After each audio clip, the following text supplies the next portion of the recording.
Kini nga dialogo doon na lamay gitawag one and single idea. Kung asa ba sa duha ang tinuod nga gitukod ni Kristo, ang Roman Catholic Church o Seventh-day Adventist Church? I hope nga sa atong pagpangamauli madala nato ang nagbuntaog nga kamatuoran kung kinsa sa duha ang tinuod nga gitukod ni Kristo. Ako munang basahon ang mismong basahon sa Seventh-day Adventist Church. Ang Ministry Magazine, Volume 1, Numero 12, Disyembre 1928, Pahina 29. Paminawan ninyo kung unsang ipamatuod sa Seventh-day Adventist Church sa tinuod nga gitukod ni Kristo. Unsa may giingon dinhi? The Apostolic, Christian, Ancient Catholic, open and close parenthesis, Universal Church established by Christ and His apostles, continued to the time of Constantine in AD 321. Amen. And she became the Roman Catholic State Imperial Church. Palakpakan na ito, Ginoo. Mismo ang akong kaatbang ipamatuod ng gitukod ni Kristo o sa iyang mga apostoles, she became the Roman Catholic Church. Mao nang wala na'y paglaom ng Seventh-day Adventist mahimong tinukod ni Kristo nga naman ipamatudan sa ilang basahon na ang gitukod ni Kristo, she became the Roman Catholic Church. Mao nang nagtukod na lang sa ilang gudway kaya wag naman sa puruhan kaya ang gitukod ni Kristo nahimo namang Roman Catholic Church. Bisan asa ka Espino, bisan mo abot pa sa Pluto, di yun kapruibang Seventh-day Adventist. Mong ilan na lang.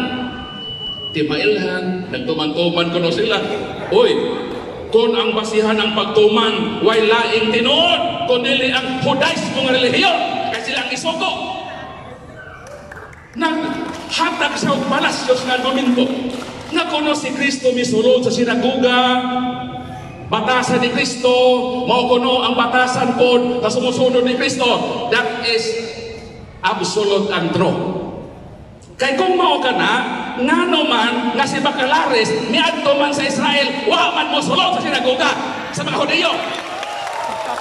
Ngano niadto man sa apartment?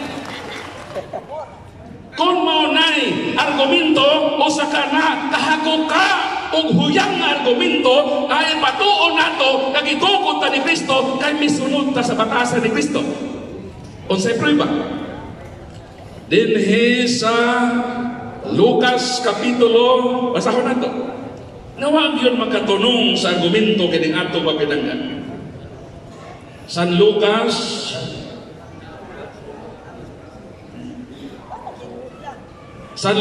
kapitulo 2:41. Excuse me, Brother Paul, stop sa nato kadiyot. Kadayang brother na reklamo ang one, Pikasay? Objection lang, Mr. Facilitator. Klaro man kaya ako ang isabutan ka kaniya. Stand by our topic. Ang imong reliyon mo, imong pamatudan. Yes. Dili ang Seventh-day Adventist mo ikamito ni mo. That is the rebuttal speech, Mr. Facilitator. Kung dili nato na siya mapungan, walay kalainan sa rebuttal o sa affirmative stand. Okay. So I beg to object, Mr. Facilitator. May comment, sir? Okay. So maubitaw, gagigamit na ko rin inyong basahon nga ang gitukod ni Kristo, she became the Roman Catholic Church. Dili ba na pagpruiba na ang akong iglesia gibarugang tinukod ni Kristo kay bisan ganing inyong basahon nagpruiba man nila?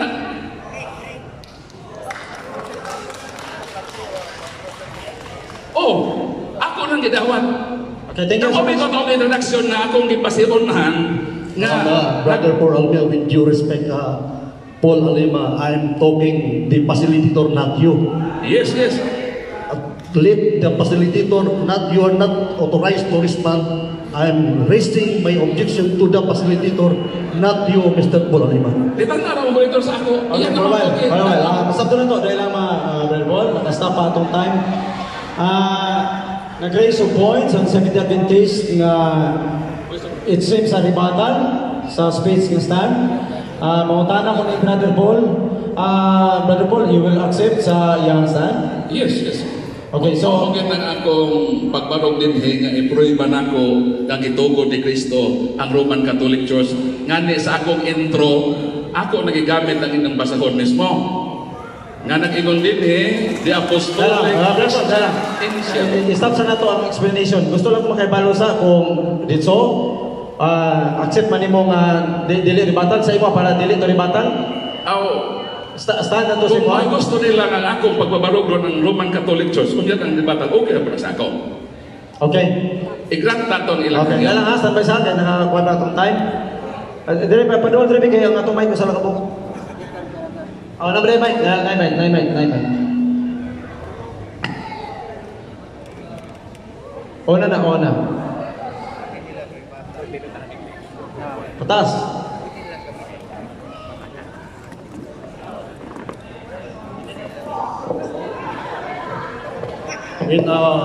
Siguro si Mr. Apollo niya wala pa enhanced well-oriented, hindi siya well-oriented in this set part of debate.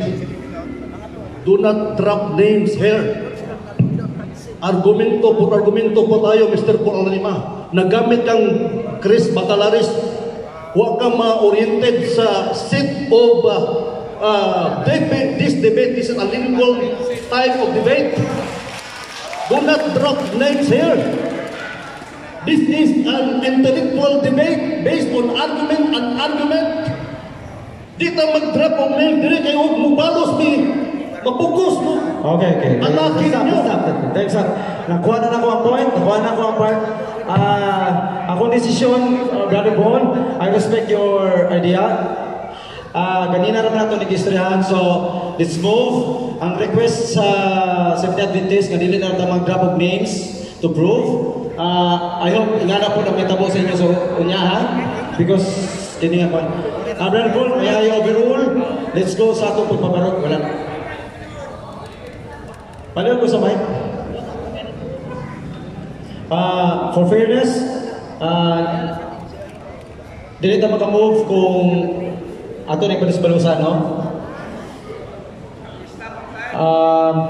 Dito ta sa kwan, dito ta sa pagpahayag. So, nag-request atong kaigsunan nga dili mag-drop of names.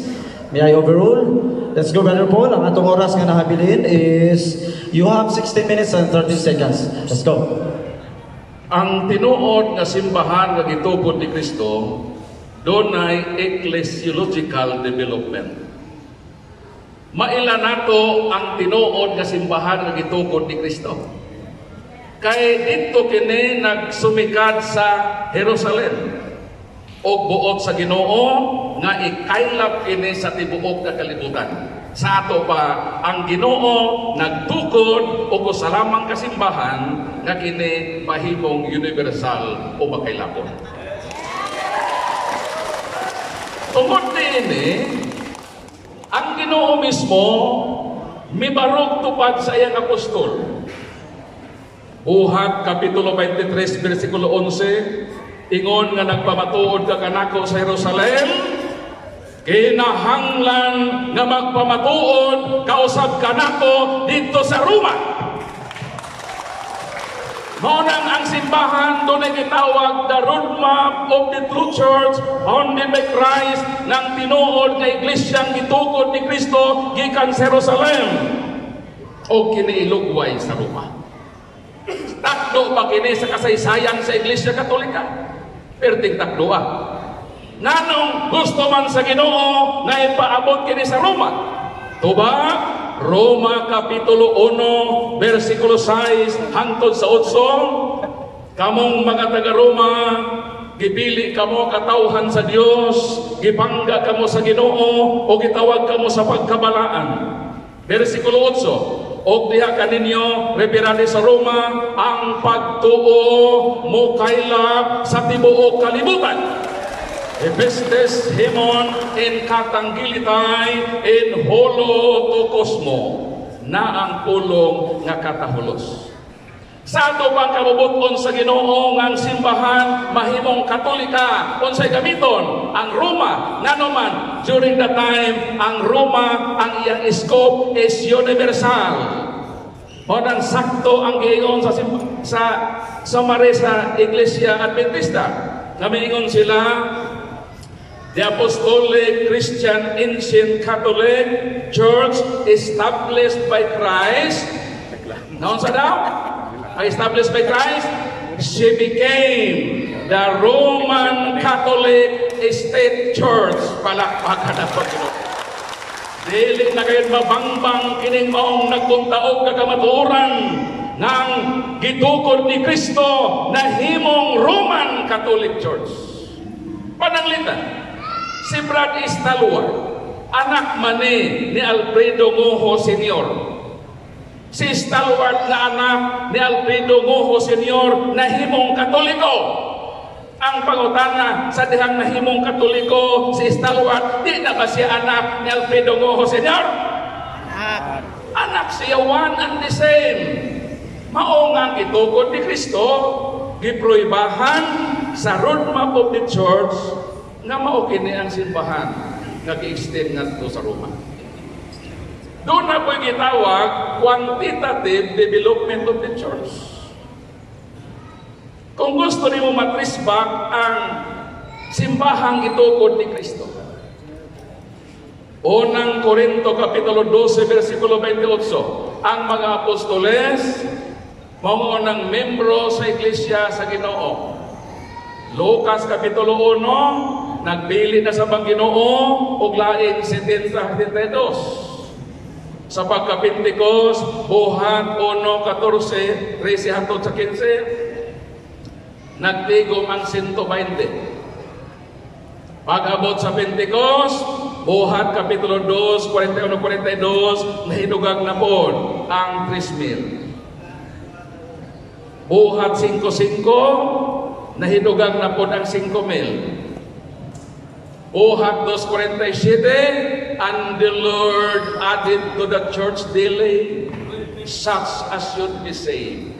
Ang tinuod nga iglesia, gidugangan ni Kristo o mga membro kada adlaw. Mao nga si San Juan, sa Juan Kapitulo 7, versikulo 9, nakita niya ang dakong panon sa katawhan. Naway makaihap, gikan sa lang kanasuran, katawhan o pinulungan. Siya ro gikan sa first century. Kada adlaw gidugang membro. So ang tinuod na iglesia diining tuig 2025 usa na kadako nga pundok. Kung way laing pinakadakong pundok na iglesia, ang Iglesia Katolika. So base sa akong gi-prove, ang Katoliko ang adunay realidad. Adunay reality ang iyang mga argumento. Kung sumala sa ilang basahon, balikon ko, the Apostolic Christian Catholic Church established by Christ became the Roman Catholic State Church. Palakpakan ito. Kung atong ipadayon sa atong kauban ang nahibilin ng minuto. Salamat kayo sa pagtugot o sa mga kaubanan, labi na sa akong mga followers diya, na bro Jim Australia, shout out ninyo diya. Okay mga kaigsunan, gisgutan sa atong kauban nga ang simbahang Katoliko gitukod sa atong Ginoong Jesucristo. Onya si Brad Daryl ganina nagisgot pod og Mateo 16:18. Ang Mateo 16:18 dunay Pedro diha nga giappoint sa atong Ginoong Jesucristo. O kinahanglan ato ning subayon kung kinsa ning Pedro nga giappoint sa atong Ginoong Jesucristo. Wala nga ang simbahang Katoliko dunay gibinlan ni Kristo sa iyang pagtukod niya. Gani, ang Biblia nagsulti sa gitawag o Biblia nga gitawag og The Message Bible. 1 Corinthians chapter 10 verse 1. Remember, matod pa na Apostle Paul, remember our history, my friends. So kinahanglan nato nga tan-awon ang kasaysayan ni ining maong simbahan. Ang Biblia nagtugan sa Apostol Pablo nga hinumdumin ninyo ang kasaysayan. Ang Ginoo nga nagtukod niining Roman Catholic na simbahan nagpagkatao sa atong panahon sa ilang panahon nagpagkatao ug miapil siya sa listas kasaysayan sa kalibutan. Kung moadto tag kasaysayan mga kaigsunan, mao kini ang dako nga ebidensya nga dili malangkat sa atong mga igsuon nga mga Protestante. Una natong tanawon mga kaigsunan kining gitawag og Young Student Learning Library. Ang ato ang panahon karon 20 minutes ang pag-construct sa ato ang iglesia, ato ang simbahan. So atong tanawon mga kaigsunan ang ingon sa maong kasaysayan. Ingon sa maong kasaysayan, Young Student Learning Library sa iyang page nga 2,293. Matod ba? Roman Catholic Church. Wala ito ipapatunan karon. For the first 1,000 years after the death of Jesus Christ, all Christians were members of the one same religion, Christianity. There were no separate sects or branches of Christianity as there are today. The word Catholic means universal. And for those first 1,000 years after the death of Jesus Christ, all Christians were members of the Catholic Church. Alakpakan na ito. Sulod sa libo ka mga katuigan, ang tanan day mga Kristiyanos, naisakop siya sa simbahang Katoliko. O kining simbahana, dunay gibilin nga pangulo. Sumala sa kasaysayan. Roman Catholic. This religion was founded by Jesus Christ. The Apostle Peter moved to Rome about AD 60 and became the first bishop there. From the time of Peter until today, there has been an almost unbroken line of bishops in Rome who has been called Pope. Perting nindota mga kaigsunan. Palakpakan itong Ginoo.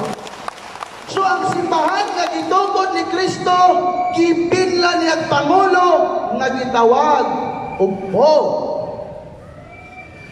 Leader sa atong simbahan. Sa Scholars Encyclopedia, atong tanaw. Atong pa ni Apostle Paul, my friend, remember our history. Nganong ato maning kalimtan ang kasaysayan? Ha? Nganong kalimtan man ato ning kasaysayan? Book 8 verse 8. Read the history book and see. Sumala pa sa maong history book mga kaigsunan, the church was established by Jesus Christ as a visible, independent, as well as supernatural society. Christ gave the power of teaching, sanctifying, and ruling not to the community, but to the apostles, and their successor, the bishop of the church. Kung ang simbahan nga imong gipasakupan, walay obispo, dili na mao ang simbahan nga gipanagyahan sa atong Ginoong Jesucristo.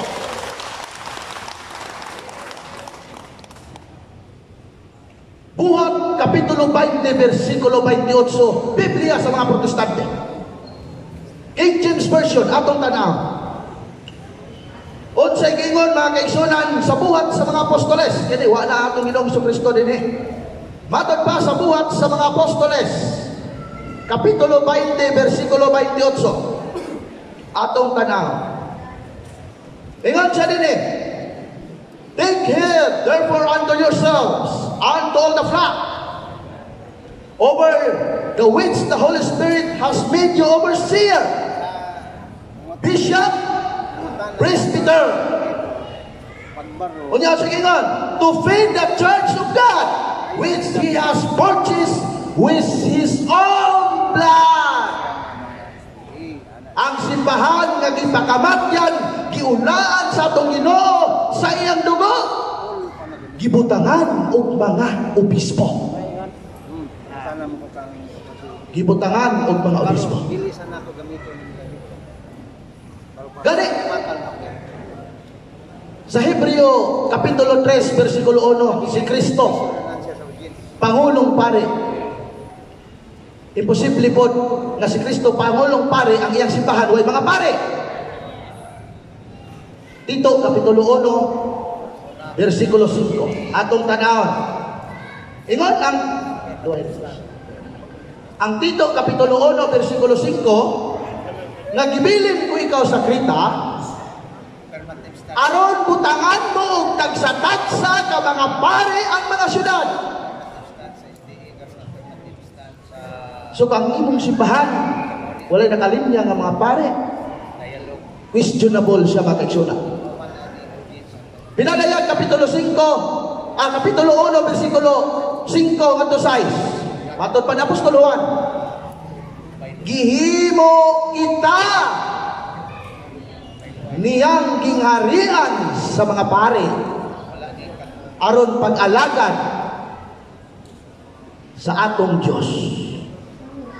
So ang atong simbahan gibutang sa Apostol Pedro, isip mao'y puli kaniya kay ang atong Ginoong Jesucristo misaka naman sa langit, kinahanglan ang maong simbahan butangan og magbalantay. Usa sa Apostol Pedro, puli sa atong Ginoo nga magbalantay sa maong simbahan. O niya pangutana si Pedro ba? Pare si Pedro. Si Pedro ba nakaadto sa Roma? Nakaadto si Pedro sa Roma. Pedro Kapitulo 5 versikulo 1 matod pa ng Apostol Pedro. Ako nagahangyo kamo kaninyo nga mga pari, ingon nga ako pari usab sa Dios. Matod pa ng Apostol Pedro, pare siya. So kining simbahan nga gitugod sa atong Ginoong Jesucristo, dunay mga obispo gibutang sa iglesia. O kining simbahan sumala pa sa kasaysayan nga atong ipangbasa, si San Pedro ang unang gibutang nga lider sa mga iglesia o ang mga obispo sa atong panahon ang nakasumpay niini. Dili ba siya mga kaigsunan ang gitawag og nagsimba mag Sabado o wala? Kay kung moingon tag tinuod ang nabatasan Lucas 4:16 nagsimbag Sabado, daghan kayo mga sikta karon nga nagsimbag Sabado kinsa kay tinuod ana nila. Di ba? Napay mga sikta karon nga nagsimbag Sabado, nagtuman gyud sila sa kabubuton sa Biblia sa adlaw Sabado. Na Feast of the Trumpets, na Yom Kippur, tuman nila na. They are Sabbath keeper. Puta na kinsay tinuod. Umuklip ta pinaagin ini. Actually, ang mga Katoliko, ang marka niini, sumala pa sa mao nga basahon. Ang marka sa atong simbahan, gitawag siya usa. Okay? Daghang kay salamat. O mayong